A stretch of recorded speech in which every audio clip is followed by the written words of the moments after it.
Thanksgiving dinner has always been a weird tradition in my family.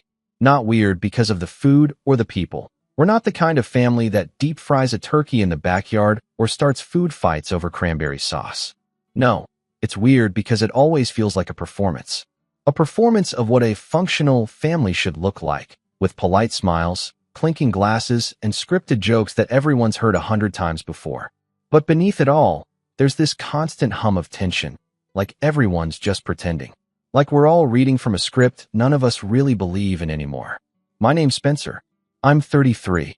I live alone in a one-bedroom condo I bought a few years ago, about 40 minutes outside the city. No kids. No wife. Just me, a decent job in software development, and a cat named Milo who's better company than most humans I know. I guess that makes me the odd one out in my family. My younger brother, Jason, is married with 3 kids. My older sister, Melissa, has 2 teenage daughters and a husband who owns a construction company. They both live in the same suburb as my parents, while I've always been more removed. And that's never really sat well with my dad. He's old school. Worked in manufacturing for 35 years before getting laid off just before retirement. He's the kind of guy who thinks being a man means having a family, mowing the lawn every Saturday, and teaching your kids to ride a bike. I didn't do any of that. I stayed single, built a quiet life, and invested in tech stocks instead of a riding mower. Ever since I turned 30, he's made it his personal mission to remind me, in subtle and not-so-subtle ways, that he thinks I've failed at life. It's not like I didn't try to connect with him over the years. I offered to take him to a few tech conferences, thinking he might be interested in what I do for a living. He declined every time, saying he wasn't into all that computer garbage. I helped Melissa's kids get laptops for school, and when I tried explaining what kind of specs to look for, he cut me off with a joke about nerd talk. He'd smile while he said it, sure, but there was always a bite behind it. And I always swallowed it down, thinking it wasn't worth starting anything over. Every year, I tell myself I'll skip Thanksgiving. Every year, I drive over anyway. Maybe out of guilt, maybe out of habit. Maybe because part of me still hoped it'd be different. But this year felt different from the start. Melissa hosted it this time. She has the biggest house, one of those new builds with a 2-story foyer and an open-concept kitchen that looks like something out of a home renovation show. I showed up with a bottle of wine and a tray of stuffed mushrooms I knew nobody but me would eat. The second I walked in, I could already feel it, that underlying hum of judgment. Jason raised his eyebrows when he saw I came alone again, like it was some sort of surprise. Melissa gave me a quick hug, then went back to bustling around the kitchen like a contestant on a cooking show. And my dad? He was parked in the living room, watching football and sipping his second beer. He barely looked up when I walked in. Dinner was at 6. We all gathered around the big table Melissa had decorated with pumpkins, candles, and those little name cards like she was hosting a magazine shoot. The food was great, credit where it's due, but the conversation was the same old script. Jason talked about his son's soccer league and how he was already being scouted at 9 years old. Melissa bragged about her daughter getting into some honors program. Everyone clapped politely. Then it came to me. So, Spencer, Melissa said, topping off her wine. Still working from home? Yeah. I nodded, swallowing a bite of turkey. Same company, just got a promotion actually. I'm leading a new project starting next quarter. That's nice, she said with a tight smile. Must be nice not having to worry about babysitters or school pickups. That stung a little more than I expected.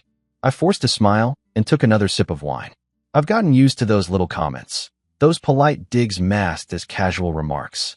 It's always the same undertone. You wouldn't understand, Spencer. You don't have a family. I was just about to change the subject when my dad leaned back in his chair, rubbing his stomach like he was already too full. Then he dropped the line that would stick in my head long after the plates were cleared. You know, he said, with a smirk I've seen too many times, you're a grown man with no family. What a failure. At first, I thought I misheard him. But then Jason laughed. Melissa tried to hide her grin behind her glass. Even Mom gave a small, embarrassed chuckle like she didn't want to be the only one not in on the joke. I didn't laugh. I didn't even flinch. I just looked at him, really looked at him. His face was red from the beer, his shirt stained with a bit of gravy, and that smug expression of his. It hit me all at once.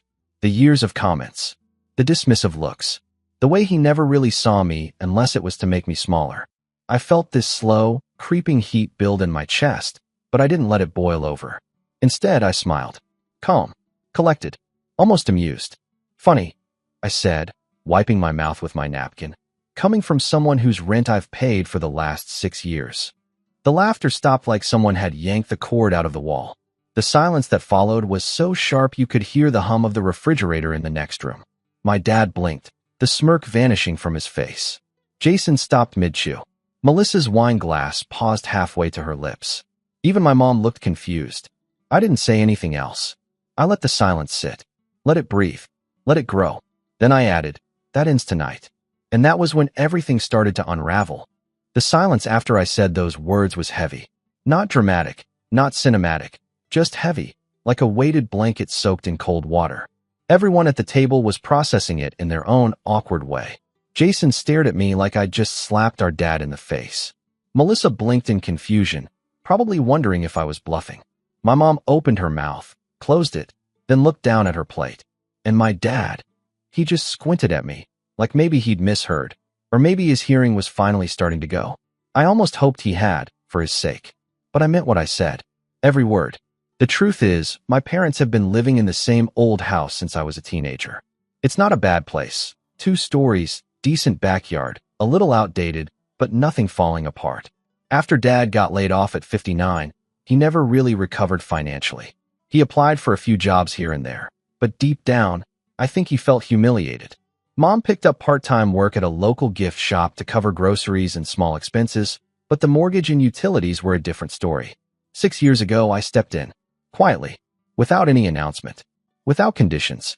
They were a few months behind on mortgage payments, and I got a call from my mom one night asking if I could help just this once. I looked at my bank account. I looked at the number she gave me. Then I paid it. And the next month. And the one after that. Eventually, I just set up auto-pay.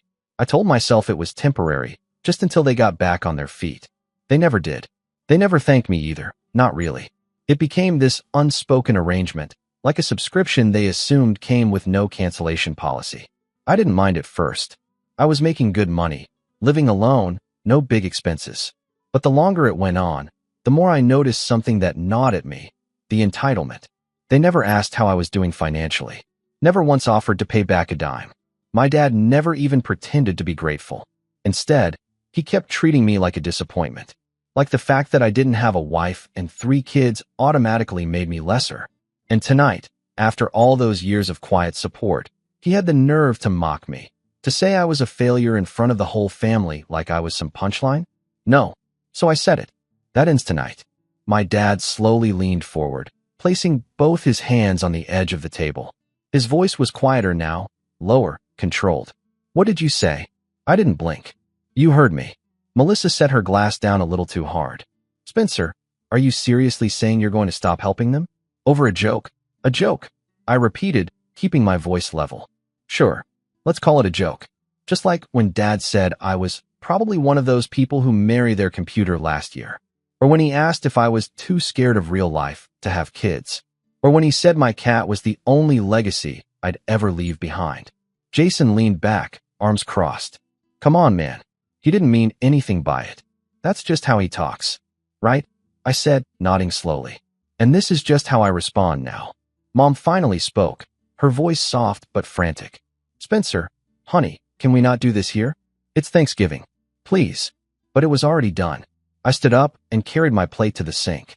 My appetite was gone. As I ran some water over it, I heard my dad mutter something under his breath. I didn't catch it, but I caught the tone. I decided not to ask. I left after dessert. No hugs. No goodbyes.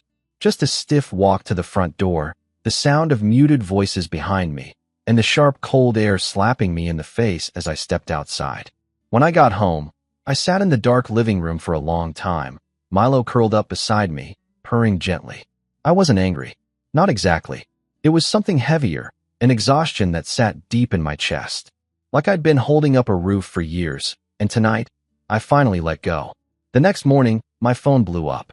First, a text from Melissa. You need to apologize to Dad. You completely ruined dinner. Then one from Jason. Hope you're happy. Mom's been crying all morning. And finally, a voicemail from Mom herself. Spencer, I don't know what's gotten into you. We've been through so much. Your father's old-fashioned, yes, but he loves you in his own way. I'm worried about how we're going to make ends meet. Please call me back." I didn't reply. That weekend, I got an email from the mortgage company. Since I was listed as the primary payer for the automatic deductions, they notified me that the upcoming payment had failed due to account changes. I canceled it. It wasn't some impulsive revenge play. I'd been thinking about it for months. The only reason I kept paying was guilt. Guilt that maybe I was being ungrateful. Guilt that maybe I owed them something for raising me. Guilt that maybe I was a failure, and this was my way of compensating. But that guilt evaporated the second they laughed at me. The next 2 weeks were quiet, too quiet. No calls, no texts, radio silence. I figured maybe they were processing. Maybe they were scrambling to figure out finances. Maybe they were planning to never speak to me again. A small part of me hoped they were. But then Melissa invited me to her daughter's birthday party. It felt like a trap, but I went anyway. It was a backyard thing. Tents, cupcakes, a clown, the whole deal. Kids running around screaming. Melissa was polite but cold when she greeted me. Jason didn't say much at all. And Dad? He acted like nothing had happened. Just sat in a lawn chair with a paper plate full of barbecue and a beer, chatting with one of Melissa's neighbors like it was any other Saturday. I kept my distance. Chatted with a couple of the kids. Gave my niece a nice gift. Books, of course. Melissa probably rolled her eyes the second I walked away. Then, halfway through the party, I overheard Jason and Dad talking near the grill. I wasn't eavesdropping intentionally. They were just loud. Jason said, "So what's the plan now? You gonna ask Spencer to turn it back on?" And Dad laughed. Laughed. "Nah. He'll cave. He always caves." Jason chuckled. "Maybe. Or maybe he's finally grown a pair." Dad scoffed. "Spencer? Please. He's a soft little boy in a grown man's body. Always has been." I froze. The conversation moved on. I didn't. I stood there, by the fence, gripping my drink like it was the only thing anchoring me to the ground. I don't know what I felt in that moment. Rage? Shame? Sadness? It was like all three hit me at once. I left without saying goodbye.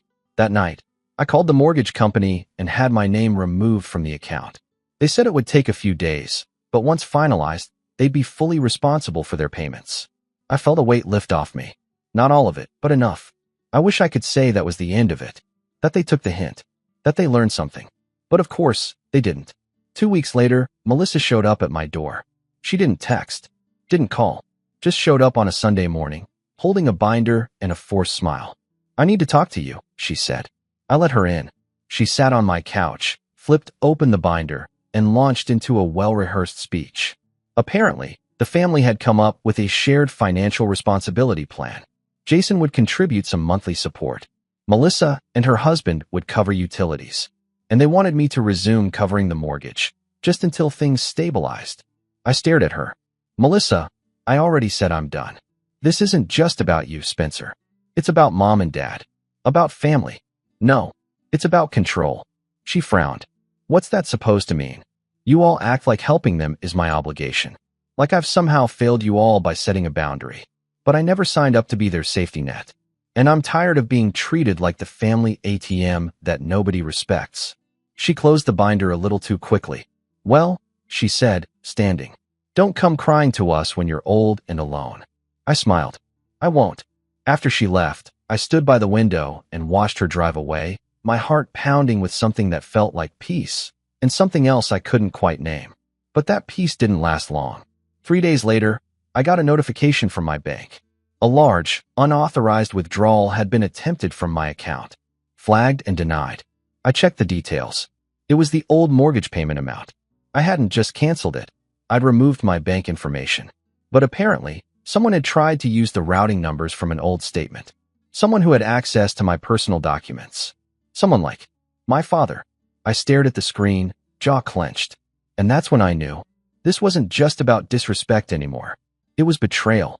I didn't move for a while after seeing the fraud alert. I just sat there on the edge of my bed, phone in hand, blinking at the screen like maybe it would rewrite itself. But it didn't. It was real. Someone had tried to pull money directly from my account using old routing and account numbers linked to the mortgage. And there were only a handful of people who ever had access to those numbers. All of them lived in that house. All of them shared that last name. And suddenly, it felt like everything, every act of generosity, every quiet deposit, Every bill I'd paid without complaint had been spit on. The next morning, I filed a fraud report with my bank. They took it seriously, asked the usual questions, froze the account for safety. When they asked if I suspected someone specific, I paused. I didn't say my father's name. I just said, a family member. It's complicated. And it was. Because no matter how angry I was, part of me still didn't want to believe it. Still didn't want to fully accept that my own family would stoop that low. But then I checked my email and found a message from Melissa. I heard you reported a bank issue. Look, this is getting out of hand. We're just trying to keep things afloat. You could have just talked to Dad instead of making it a legal thing. Now you've got Mom worried sick again. I stared at the email, reread it, felt my heart sink. She knew. She knew what he did. And instead of outrage or embarrassment or even a simple apology, I got that. A guilt trip. A veiled scolding. Like I was the problem for not playing along with their little scheme. That was the moment I stopped questioning. That was the moment the last thread snapped. I didn't respond to her email. I didn't call anyone. I didn't explain. I just closed the laptop and sat back in my chair, feeling more alone than I had in a long time. That week, I didn't sleep much. I stopped answering messages from friends. Skipped meals. Just went through the motions at work, camera off during Zoom calls, mic muted.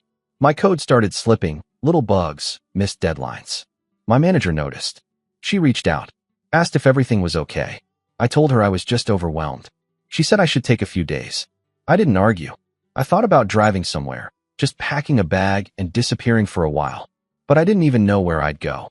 I didn't want a vacation. I wanted a reset.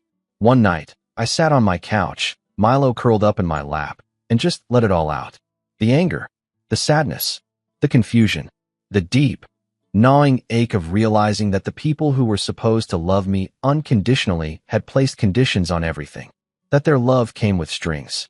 That maybe, just maybe, it was never really love to begin with, just expectation. I thought I'd feel better after crying. I didn't, but it helped me see something clearly. I'd built my life around trying to earn their approval, and I was done. The next morning, I woke up early, before the sun. I brewed some coffee, fed Milo, and opened a fresh notebook. I titled the first page, What I Want. Not what they wanted. Not what I thought I should want. Just me. I sat in silence for a long time before I started writing. Peace. Independence, real connection, creative work, meaning, trust. It wasn't a long list, but it was mine. That was the beginning. The first thing I did was lock down every financial account I had. New bank, new passwords, two-factor authentication on everything. I pulled my credit report, flagged everything for fraud alerts, and put a freeze on all new lines of credit. It took days to set everything up properly, but once it was done, I felt like I'd taken the first step back toward control. Then I went through my apartment, room by room, and started getting rid of everything that weighed me down. Old files, clutter, useless tech gadgets I bought during random dopamine binges. I sold what I could, donated what I couldn't. It felt good. Cleansing. Like shedding dead skin. Next came work. I scheduled a one-on-one with my manager, Sarah. She was one of the few people I trusted. When we got on the call, she immediately asked how I was doing. Honestly, I said, pretty bad, but I'm working on it. She nodded slowly. You've been one of our top devs for years, Spencer. If you need time, take it. We'll make it work. I told her I didn't want time off. I wanted purpose. We ended up talking for over an hour. I told her I wanted to take on a new role, something more creative, more collaborative, something that reminded me why I got into software in the first place. She listened. She got it. A week later, she transferred me to a new team building an educational platform for low-income schools. It didn't pay more, but it fed something deeper. Outside of work, I started rebuilding my life in small ways.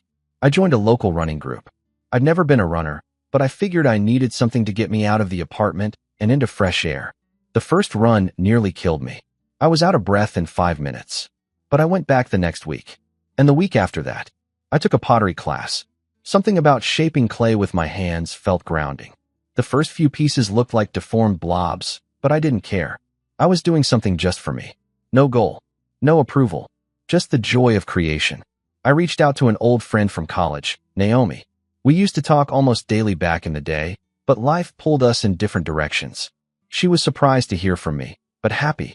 We met up for coffee, talked for hours, laughed like no time had passed. That one reconnect sparked something in me. I wasn't alone. I just needed to look in the right places. I started documenting everything, journaling, recording little voice notes, even sketching now and then. Not because I thought I was good at it, but because I wanted to understand myself better. For the first time in a long time, I was living on my own terms.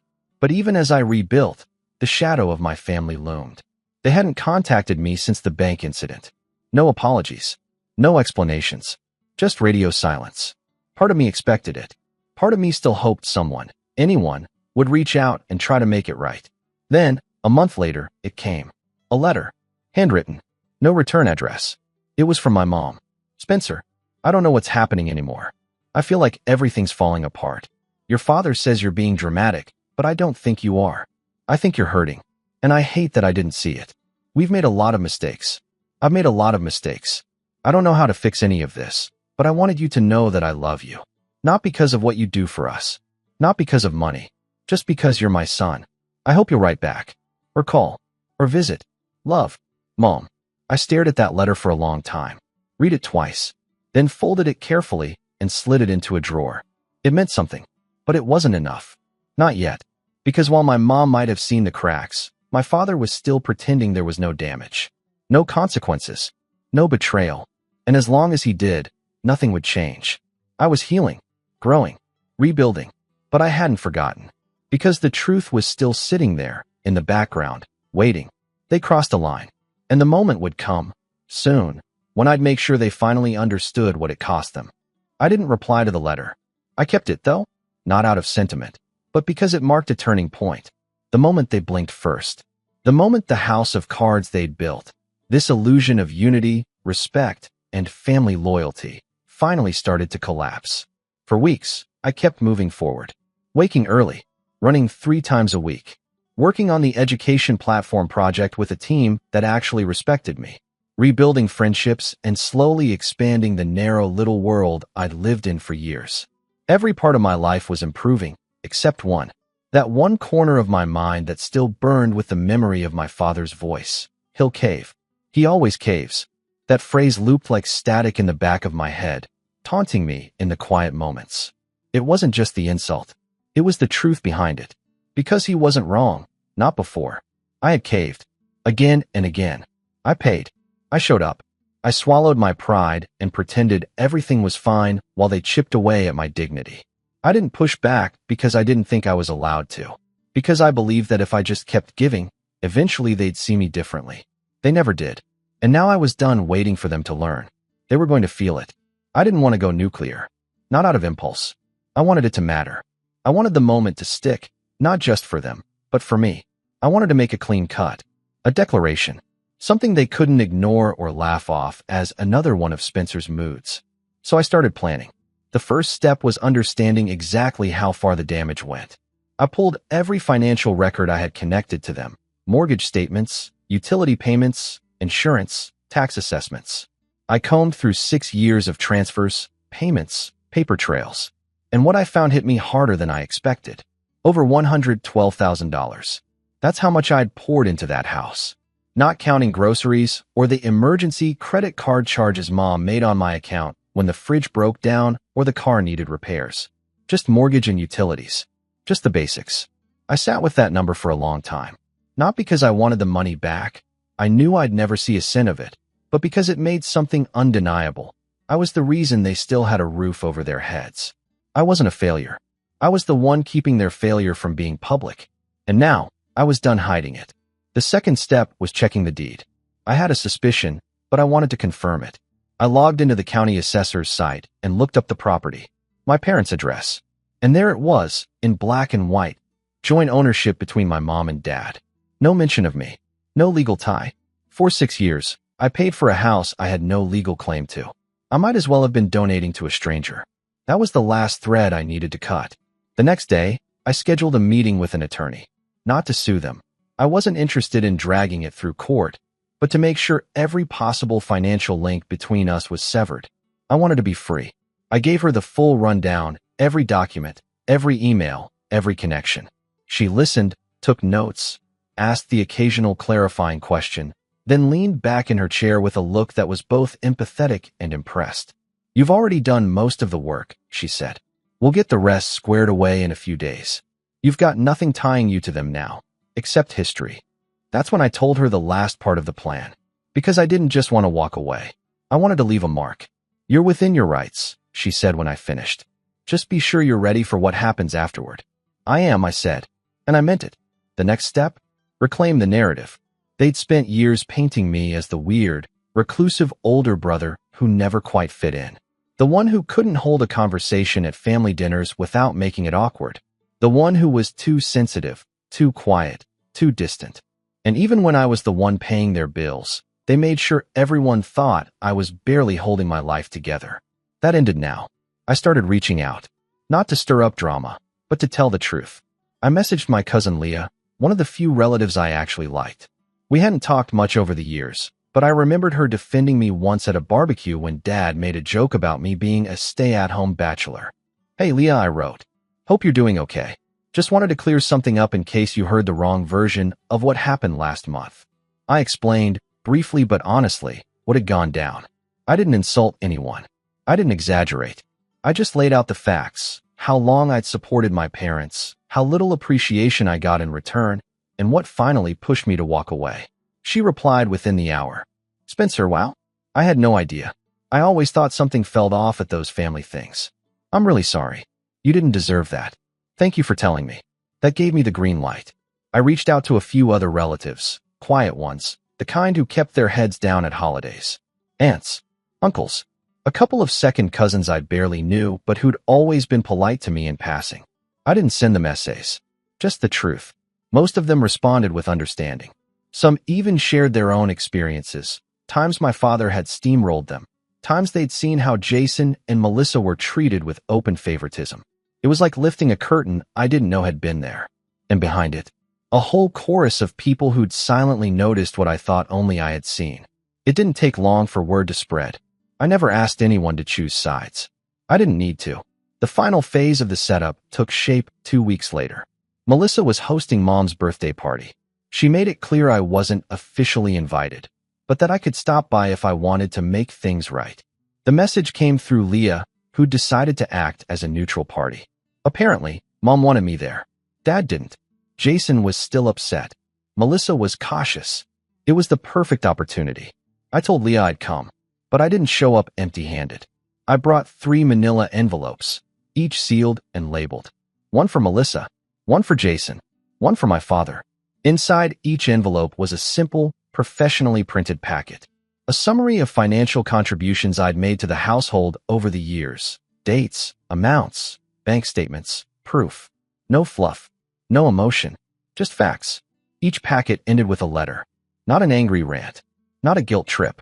Just a clear, calm statement of my decision to end all financial and emotional support, followed by this line.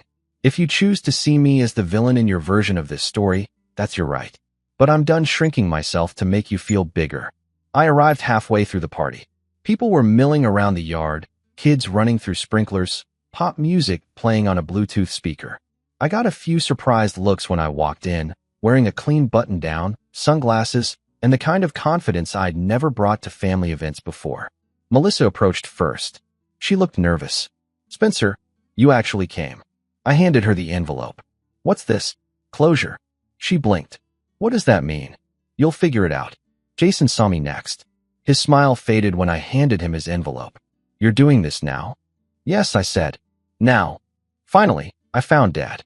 He was sitting in the shade, drink in hand, talking to a neighbor. When he saw me, his eyes narrowed. Thought you'd finally grown a spine, he said, chuckling. Guess I was wrong. I handed him the envelope. He didn't take it at first. I set it on the table in front of him. You're not owed my silence, I said. Not anymore. Then I turned and walked away. I didn't stay for the rest. I didn't need to, because the trap was already set. I knew they'd read those packets. Knew they'd be furious. Knew they'd want to paint me as ungrateful, vindictive, disrespectful. But I also knew something else. They had nothing left to hold over me. And when people finally see who you are without your money, your compliance, or your silence, that's when the real masks fall. And I was ready. The fallout didn't happen in an explosion. It happened in whispers, quiet phone calls, side-eye glances, half-hearted explanations at Sunday barbecues, where people pretended everything was fine while holding manila envelopes they weren't supposed to talk about. And that's what made it so satisfying, because it wasn't loud. It was embarrassing. And the kind of embarrassment my father hated more than anything was the one he couldn't control. See, the beauty of truth is that it doesn't need a spotlight. It just needs to be seen. And the moment I put it in writing, gave it shape, gave it receipts, it stopped being my burden and became theirs. By the end of the party, everyone had read what was in those envelopes. And no one saw them the same way again. It started with Melissa. Apparently, she spent the entire next week texting my cousin Leah, trying to contextualize the documents, spinning them into this convoluted story about temporary support and miscommunication. But Leah wasn't buying it. None of them were, because I'd backed every claim with cold, hard numbers. 6 years of payment logs, mortgage slips, utility bills, even screenshots of transfer confirmations. Jason didn't say much publicly, but I knew, through the grapevine, that he was furious, not at me, but at my father. Why? Because it was his idea to go into my old files and attempt that bank withdrawal. That's what really buried them. My envelope hadn't just contained financial records. It included a redacted copy of the fraud alert notice. Dates, times, IP address, all pointing back to their home. Jason had 2 kids, a mortgage of his own, and a career he couldn't afford to tank. Suddenly, he realized that whatever game Dad thought he was playing, he didn't want to be part of it anymore. The tension split their golden sibling alliance in half. Melissa didn't fare much better. The silent relatives, the ones who usually stayed neutral, stopped backing her up. At birthdays and holidays, people pulled me aside, asked how I was doing, told me they always wondered how things really worked behind the scenes. They started skipping her invites. A couple of them stopped by my place for coffee. One even asked me to help their son get into coding. But the real fallout? That landed squarely on my father. The man who never apologized, never admitted fault, never once said, "Thank you," even after I paid 6 years of his bills. At first, he tried to ignore it, told people it was fabricated, that I'd made the numbers up, that I was being vindictive. But you can only spin so much when the truth is in print. And when people stopped calling, stopped visiting, stopped nodding along to his tired jokes, it hit him. Not all at once, but slowly, like a roof starting to leak.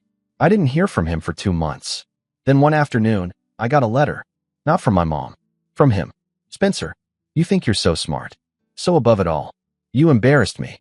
You disrespected your own family. You think money makes you better than us? You're not better. You're just bitter. I don't want anything from you. Don't come back. Don't bother writing." Dad. No apology. No acknowledgement of what he did.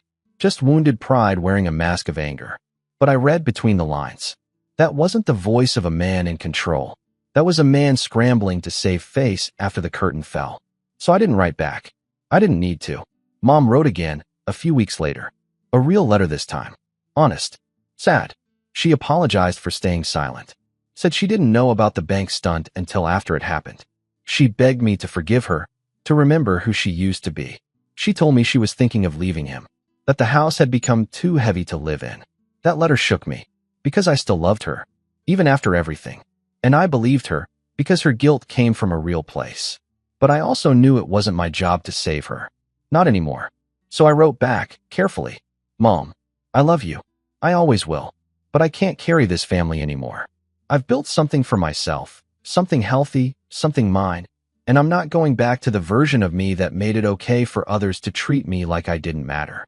If you decide to leave, I'll be here. Not with money, not with rescue, but with support, the emotional kind. The kind I always wanted from you. But I can't come back to that house. Not ever again." She didn't respond right away. But that's okay. I'd said what I needed to say. The final blow came a few weeks later, on a Sunday afternoon. I was at the park with Milo in his little cat backpack. Don't judge. He loves it. When Leah called. "Hey," she said, trying to sound casual. "You're not going to believe this." "What?" "Your parents sold the house." I stopped walking. "What?" "Yup. Listed it last week. Underpriced it too. Probably just wanted it gone fast." I didn't say anything for a second. "And guess where your dad is staying now?" "Where?" "Jason's basement." I laughed. I couldn't help it. Not out of cruelty, but out of the absurdity. The man who spent his life looking down on me. mocking my independence, sneering at my loner lifestyle, was now living in his son's basement because the people he thought he could leech off forever finally walked away. Leah chuckled too. Melissa won't take him. Said she's too busy. Your mom moved into an apartment across town. Smaller, but nice. Looks like she might actually be happy. I let the moment sink in. Then I sat on a bench, unzipped Milo's backpack, and let him hop out onto my lap. There it was. Not some big, cinematic ending. No courtroom scene. No tearful confessions. Just quiet consequences. Real ones.